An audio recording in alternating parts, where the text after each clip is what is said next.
everyone, welcome back to my channel So Little Time, and my name is Karen. So I hope you're all doing really well, and thank you very much for joining me today. Today I thought I would come on and just share with you where I'm at with my sewing. I don't know about anybody else, but I feel like I've got a gazillion things flishing and flashing around in my brain. I don't know what flishing and flashing is, but you know, that I really want to make. But I feel like I'm overwhelmed with how much I want to make, and I'm procrastinating, and I don't feel like I'm getting anywhere. And I think it's probably because of the volume of things that I want to make this year. I just feel a little bit overwhelmed by it all. But I have written down, obviously, my Make 9 for this year, which I definitely want to tick off, that is for sure. So those are more sort of spring, summer makes, so I won't be starting on any of those yet, although I tell a lie, because one of them is my February make for the Felicity Fabrics blog. So I'm going to be getting on with that very shortly. But before I go into all the details of where I'm at with everything, I'll firstly tell you what I am wearing. So this is the newly released pattern by Jane at the Dressmakers Closet, and it is the Orla top. And it's one that she's had in the pipeline for a little while, that she's been looking to bring out. And she did initially bring it out just for her Patreon subscribers, but now she's brought it out as a pattern, and it was released yesterday, so you can get your hands on it through her website, and I will put the link in the description box below for you. And I've always admired it, so I knew as soon as she brought it out, I would definitely be making it. Now, I made a 12 version first, which I'll share with you. I really, really like it. It's a really simple top to make as well. So if you are a beginner in sewing, you could definitely tackle this project. The only difficult thing is, I would say about it, is gathering the sleeves into the cuff detail here, as it's got these kind of balloony style sleeves, although it is raglan, so there's no setting in of any sleeves, so it's very straightforward to sew. This was my 12 version, which I used some fabric from off my fabric swap table at my social group. Somebody just put this in because it was an old bed sheet, so I have literally used bits and bobs of it, but it's turned out really pretty, I think. So it's not finished as yet because I've not put the button loop closure onto the back of the neckline, so that's the only thing I need to do, that's left for me to do on it. But it's in this really pretty sort of cream fabric with florals on. And as you can see, it's got the lovely balloon sleeve here gathered into the cuff section there, and I've just used pieces that I've like, you know, it's had different sort of florals on the bedspread, and I've used sections of it to make nice details, if that makes sense. So I've done, like on the cuffing, I've had the florally bit around there. Do still have some threads hanging, so you have to excuse that. And then on the front, I've just used the body of the actual bedding itself, but at the bottom it's got these florals there, so I've done one this side and one that side of the top. And then on the back, I've actually used the main floral part as well, so I just thought that was a really nice feature. This is a very lightweight fabric because it was just a duvet cover, so what I will have to do is wear this with a camisole top underneath it because it is fairly see-through. I think it will be okay if I wear it with a nude coloured bra, but still you will see the facing underneath it, and you know, like you can see that it's pretty lightweight. So yeah, it's going to have to be worn with a camisole, but I think that would be really nice to wear in the summer months. I really do really like the placement of the pattern of the fabric, and I love how lightweight it is as well. This particular pattern does suit a more structured fabric because it's nice to see the shape of the sleeve, whereas if you were to use a drapier fabric like viscose or crepe, then you wouldn't really have that. That would sort of pull down a little bit more, but I suppose it's to your preference, isn't it? But yeah, that one I'm looking forward to getting finished and wearing that later this year. I did make that one in a size 10, which was smaller than my body measurements, but I've always kind of gone with the size 10 for Jane's patterns, but this one turned out too snug on me, so I had to undo all of the raglans and just use my overlocker to sew the seams together. So I didn't use any seam allowance essentially, because the seam allowance for this pattern is just 3/8 of an inch, so it is quite narrow, so I didn't have a lot to play with, but just letting out that little bit has worked for me, so I'll be wearing that later this year. But this is the sort of main version that I've made, and I've made this in a size 12 and have done the 3/8 of an inch seam allowance, and it's fitting absolutely perfect. So it does up with the button loop closure at the back, and I've just put a wooden button on there, which I had in my stash. It's raglan sleeves. It's got these beautiful sleeve sort of details. It's kind of stand up so you can see, and it's quite a boxy, short, cropped top, so it's going to be really suitable for wearing with high-waisted jeans and jeggings and high-waisted skirts and that kind of thing. You can tuck it in, obviously, if you've got a high-waisted garment on, but I haven't lengthened it at all, so that is the standard length, and this is the size 12, like I say, and so the sleeves just come below elbow length, and with that poofy detail there, your elbow kind of just sits into that section. So yeah, I'm really, really pleased with how this has turned out, and I've made this in a brushed cotton fabric that was just on the fabric swap table again at my social. I think Liz put it on there, and it was from her pajamas, so every time she sees me she's probably going to think of her pajamas which is quite funny. But yeah, it's a really quick and easy sew. I literally sewed it up in one evening. And that was with sewing it and then overlocking the seams. But Jane has actually put a tutorial on her YouTube channel where you can see how she makes it up. I did it slightly differently. I didn't follow the step-by-step that she'd done because she overlocks all her edges before sewing the garment together, whereas I did it afterwards. I just wasn't following the instructions. And yeah, I think the only other thing I did differently was the way that you put the loop into the back of the facing. I don't know, I just didn't read the instructions. I just went off and did my own thing, but it's worked out exactly the same as the way Jane has done it. But I haven't top stitched over it. I didn't feel the need for that on my version. So yeah, but I'm really pleased with this. I think it's going to get a lot of wear this year, so I wouldn't hesitate to make another one. So yeah, go ahead and have a look at it on her website. So another garment that I've recently made is the Sagebrush top, and I haven't shared this on Instagram yet, but this is the version that I have made, and I've made it in a lovely I think it's like a viscose fabric, which I got from Guthrie and Garney in Birmingham. And I really do love the Sagebrush top, which is by the Friday Pattern Company. It's a tried and tested. Oh, what's that T&T? True, oh, I don't know. You know what I mean.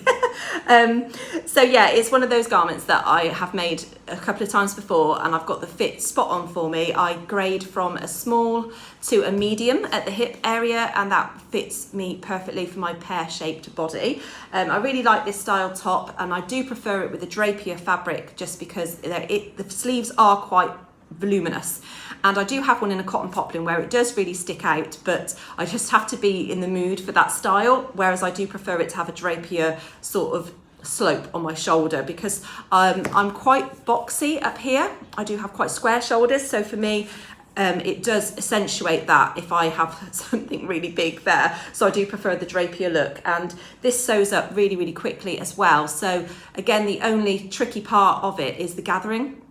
And you have to gather the sleeves into the sleeve head there, and across here you've got this lovely frill detail, which you can include or omit if you prefer. And then it does up with a necktie, which is some bias binding that you actually attach all the way around the neckline there. And yeah, I really like this top. So and it's a good length as well, and I've got a fairly deep hem on that, not as deep as they tell you to do, just because I've got a long torso, so I do prefer tops usually quite a lot longer on me, but I like to tuck this one into skirts and high-waisted jeans. I sometimes wear it out, but I more or less tuck it in the majority of the time that I wear this style of top. Yes, that was just one that I decided to do on a whim. I forgot I'd actually got this fabric. It was in my stash. I think I bought it before Christmas in a sale that Guthrie and Garney, and I just saw that I got it in my stash upstairs and thought, right, well, I better use that. And I think I had about 1.5 meters of it. So yeah, that's just enough to fit the Sagebrush on perfectly without having to put a back seam in. If you use 1 meter on the smaller sizes, you can get away with putting a seam down the back and using just 1 meter of fabric for it, which I think Liz from The Baker That Sews has done a video all about that. So yeah, that was just one of those makes that I decided to do. So my other work in progress that I've got is the Longline jacket by Sew Different Patterns. Now you would have seen that this was already sort of in the process of being made on my mannequin on my last video, and I have done a little bit more to it, although I have put it to one side for now because I've got to get on with something else. So I've attached the collar and the inner collar as well. I've attached the facings on the inside there, and that is basically as far as I've got in comparison to where I was last time with it. I am taking my time with it because I don't need it until March, mid-March. So I'm hoping that it will go okay over my Dressmakers ball dress ready for the wedding that I'm going to be going to, and potentially to wear this at the Stitch Festival as well in London this year. But yeah, I'm not going to rush it, so I'm not going to worry too much, but I really like how that's turning out. This is a boiled wool fabric that I got from Guthrie and Garnier about 4 years ago. It is a Melton boiled wool, which I bought from them at Sagebrush, and it is made locally, I believe, there. And it is quite difficult to work with in comparison to the jacquard fabric that I've made my previous version of this in. And the reason being is because it's quite a stiff fabric, boiled wool, and so I've had to use my clapper when ironing and pressing the material, just to get it to sit really flat, because it did tend to want to flip those facings out. So for now I have pinned them in place until I've got to the point where I've done the hem, because that's going to hold it in place as well. And I remember on my last version I actually stitched in the ditch across this waistline seam here to hold the facings in place, so I probably will end up doing that again, or hand stitching it in place from the inside. I will see what the best way is. I haven't used any bias binding on the inside for my seams, and as you can see, some of them are left raw at the moment, because I feel that the overlocking looks okay. It kind of blends in because there is a sort of a blue tinge in this teal fabric. But yeah, I'm really pleased with how that is coming along, so I will be sharing that with you obviously once I've finished it. But yeah, really pleased with that so far. So the reason I've put that to one side for now is because I have been getting on with the Butterick B6602 jacket for my auntie, and we took measurements from her on a Zoom call that I had with her a few weeks ago, and I've just decided to make a toile version of it because it did seem that there was quite a lot of ease built into the pattern. So I decided to make the size 18, which is for a bust of 40, waist of 32, hip of 42, which is actually nearer to my body measurements.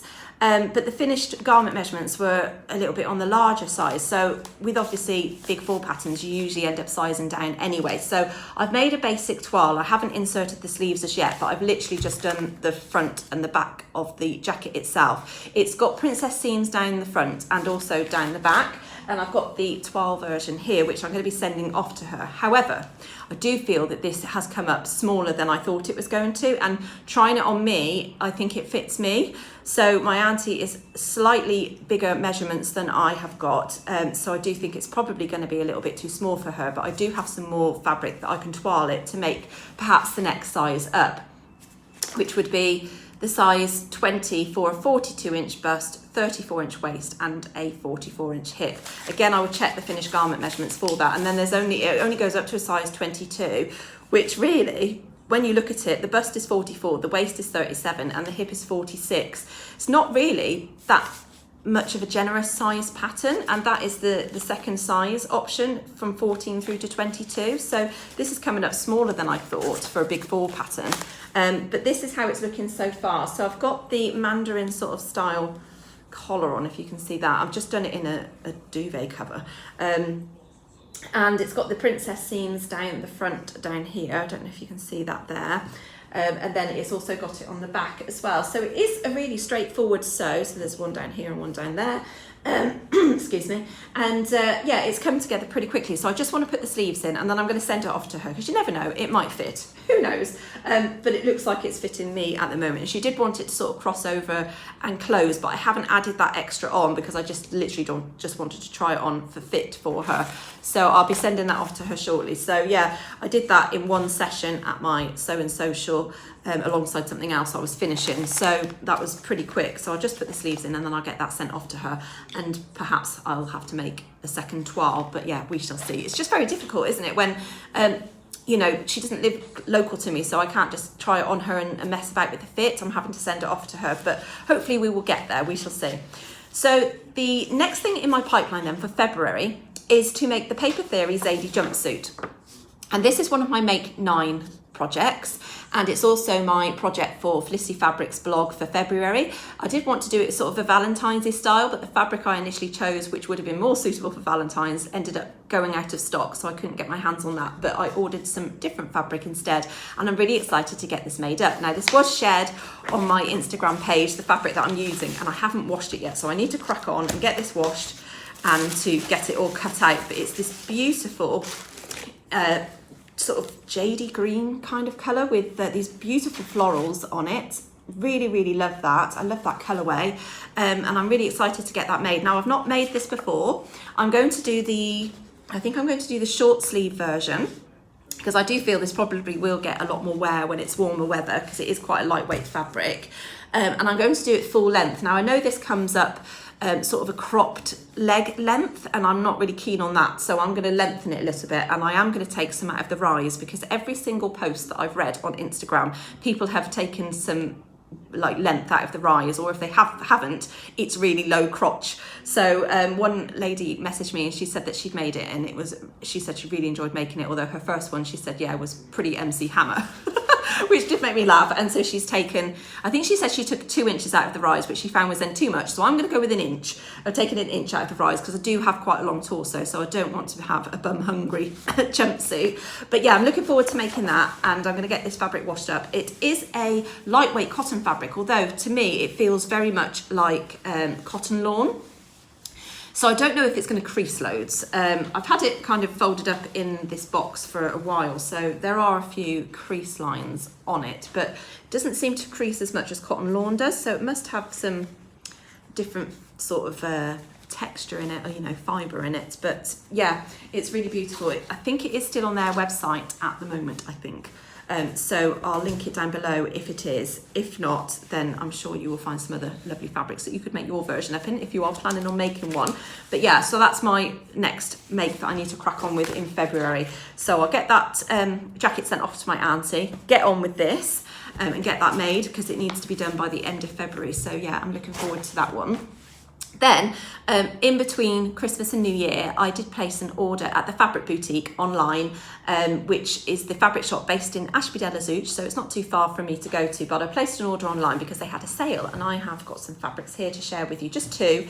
I saw this beautiful viscose fabric that they got, and this, it's got like brown tones in it, but greens, blues, and I really like that. I am going to be having my colours done very soon by Chelsea, who is Radiantly, I think it's Radiantly, oh, I always forget what it is. I'm really sorry, Chelsea. She's going to tell me off. She comes to my social, and yeah, she does the colours, so I'm going to have my colours done. So it'd be interesting to see if I have been picking out the correct colours for myself all these years.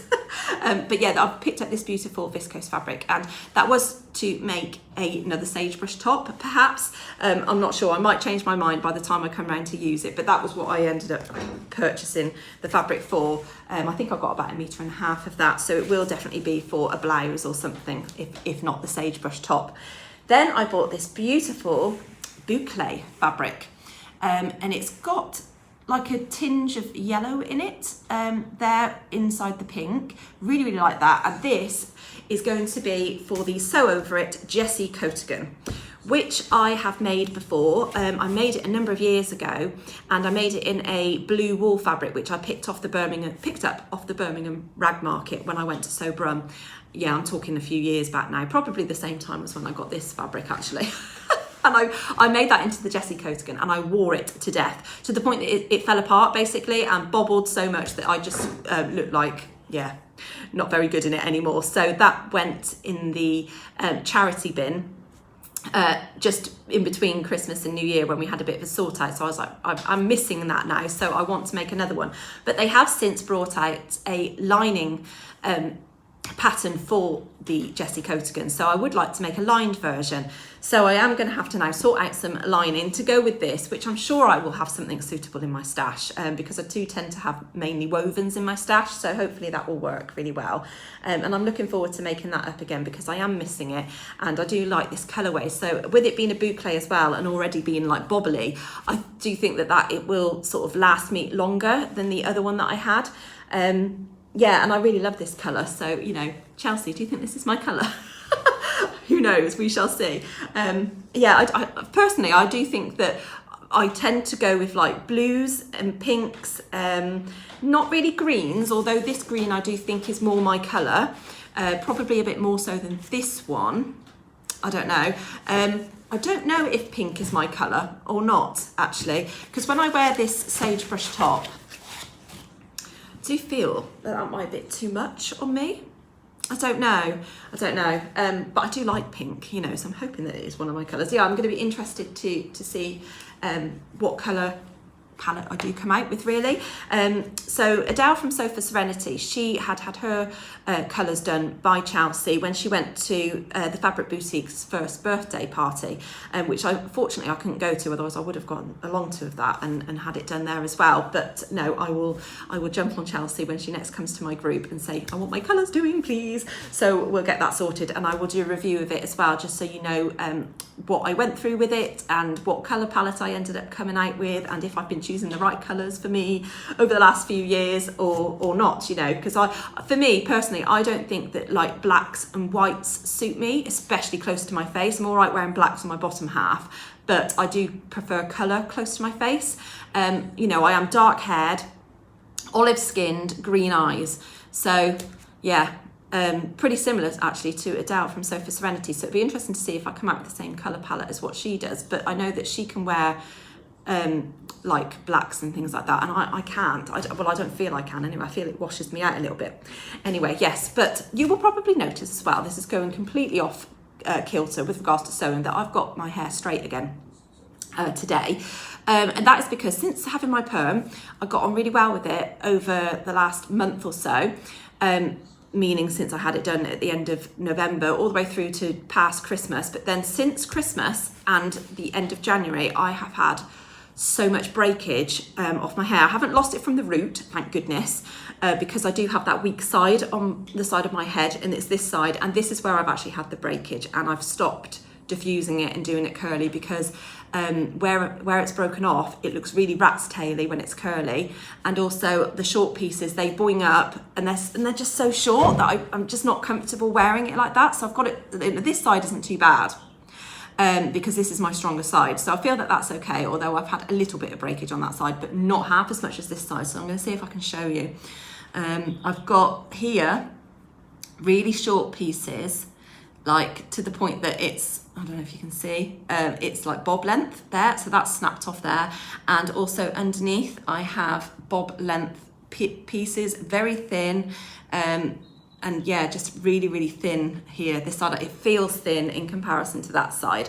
So I have my regular hairdresser actually coming round to see me to discuss what we're going to do, because I'm not obviously very happy with it. I'm not going to go back to the hairdressers that I went to and say, oh, it's all broken off, because it's basically the perm solution has unfortunately been too harsh for my hair, and it's a lesson learned at the end of the day. I am disappointed because obviously I really did like it when I first had it done, and obviously it was a Christmas present from my mum, so I feel gutted that she paid all that money for me to have it done, and now, you know, I've straightened it. I have worn it curly like last week and stuff, but it just doesn't last like it was, and it just goes all horrible and just, oh, it just looks horrible.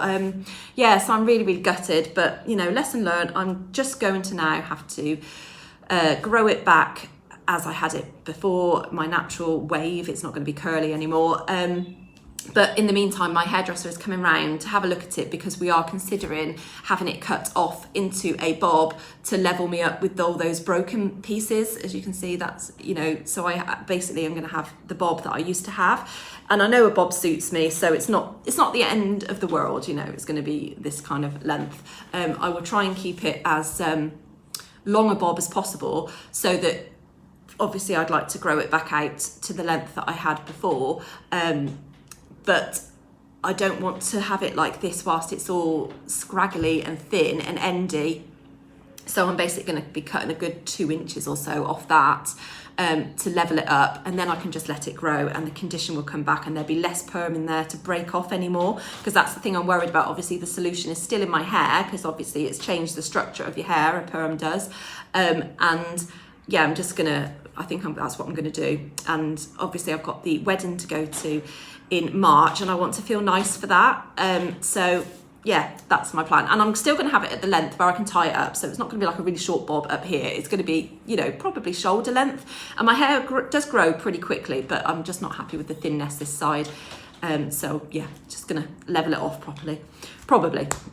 So yeah, I'm going to wait for my hairdresser to come around and just basically take a look at it, and she will probably say, yeah, let's just cut it off, and then I'll be starting again, basically, to grow it out. But hopefully it'll be grown back within a couple of years. yeah, so I think that's all I've got to share with you today. Anyway, sorry for going off on that tangent, but I thought, yeah, you're probably wondering why I haven't got it curly today. And I know it's probably not the best to straighten it over the perm solution that I've got on there, but it's not doing as much damage as having it when I was having it curly. And it's, you know, if I try and run my fingers through it, it's like, and yeah, it's just not great. Hey ho. Anyway, so thank you very much for watching today. Please do give this video a like if you have enjoyed it, and subscribe if you've not already done so. That would be lovely. I am nearing 7,000 subscribers, which is absolutely amazing. And I would like to honour the support that I've had with perhaps another giveaway at that point when I reach 7,000. So yeah, get clicking that subscribe button, and then we'll have another giveaway. What I will say as well before I go is to say a huge thank you to everybody who commented on my last video with regards to the memory bear pattern that I am looking at making, and all of your advice with regards to using the t-shirt fabric. And I am going to go ahead and use interfacing on the fabric to make it more stable so that it doesn't blow out or stretch out when stuffing the teddy. I am going to do a toile of that first, using either some old t-shirts from the boys that I've got in the charity bag at the moment I can sort of grab out, or one of Simon's old ones, just to see how it goes before I cut into my brother's t-shirts. And obviously moving forwards, I would like to do one for using my nan's clothes for my dad and stuff like that. Obviously she's not passed away yet, so which obviously we are really pleased about. But what I will say is that I've had one day a couple of weeks ago where I was feeling really anxious, and I couldn't put my finger on why. And I spoke with Angela, you know, from Devon Thread Tales, because I chat to her near enough on a daily basis. And I was like, I don't know why I'm feeling anxious. I don't understand where it's come from, because I don't have that kind of feeling usually. I said, but I just feel on edge about something. And I think it was to do with my nan, and the fact that we'd obviously been told just before Christmas that things were looking really bad. And obviously she's still keeping strong and is alive and kicking and doing okay. I say okay because, you know, she's just sleeping majority, like 90% of the time, and she's just on this Complan drink. But I think it's like the fact that we were expecting her to pass away and she's not, that I feel anxious. I'm just waiting for the call all the time, and it's horrible. I feel like I wish I didn't know anything about it, and that, you know, they just were like, I don't know, just that I didn't know anything about it really. Because it's on my mind quite a lot, and I know it's been on my mind because it's entered into my dreams and things like that, you know. So yeah, anyway, sorry to end on that, but yeah, she's doing fine, so that's great. But I would like to do a memory bear for my dad when the time does come. So obviously that will probably be with hopefully woven fabrics, because my nan does like skirts and tops and things, so it will hopefully be easier to make. But yeah, I will share that with you as soon as I have a practice go at it. But I've just had a few other bits and bobs that I need to be getting on with. So that's my plans really for February, is to get the toile sent off over to my auntie and to get the jumpsuit finished for me. So that's mainly the things that I want to get done, and then hopefully once my auntie's tried that on, I can either make another one for her and send that off. We shall see. She wants it as a spring jacket. Well, we're gonna have to see how it goes with the fitting process, because some of these things take time, don't they? But yeah, but anyway, thank you very much for joining me, and I shall see you all again soon. Take care. Bye.